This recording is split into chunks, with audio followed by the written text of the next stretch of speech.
एक और गोष्टी युनिक आहे केळीच्या संदर्भात, आपल्याकडे एक बी ब्रँड अँबॅसेडर नाही केळीसाठी, ऍटलिस्ट इंडियामध्ये.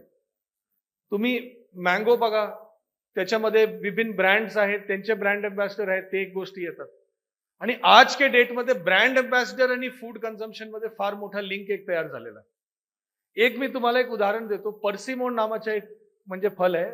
त्याची म्हणजे आपण जपानी फल म्हणतो. इंडियामध्ये हिमाचल, उत्तराखंड या भागात होतो, जम्मू काश्मीरमध्ये होतो. आणि आपले जळगावच्या बाजारपेठमध्ये पण मिळतो आणि फार कमी डिमांड असते त्याच्यात.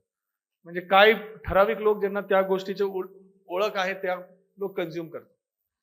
तो मी आणि माझी मिसेस आपण दोन जण असे गेलो फल खरेदी करायला. तो आपण असे काय काय फल उपलब्ध आहे. पर्सिमोन होता, आपण पर्सिमोन घेतलं, आवडलं आपल्याला. पुढच्या आठवड्यात गेलो, ते पर्सिमोनचा दर डायरेक्ट 400 रुपये पर्यंत गेला होता, जो 80-85 रुपये होता.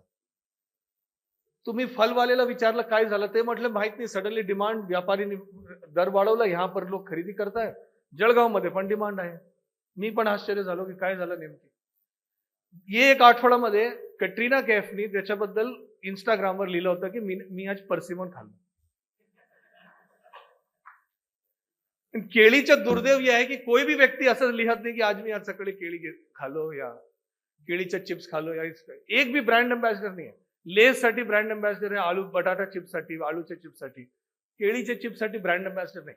आणि आज के डेट मध्ये केळीच्या संदर्भात मी आपल्याला सांगतो की मोठा पोटेन्शियल आहे, क्योंकि केळी आज ओनली एक फ्रूट नाही आहे, ते एक हेल्थ फूडच्या दिशेने आपण ज्यावेळी जातो ना, केळीच्या आपण बिस्किट्स, कुल्फी, बाकी सगळे प्रोडक्ट्स, तर त्याच्यामध्ये ब्रँड अँबॅसेडरायझेशन त्याच्याबद्दल पण आपण विचार करावा, या मंथन मध्ये माझी आपल्याला विनंती.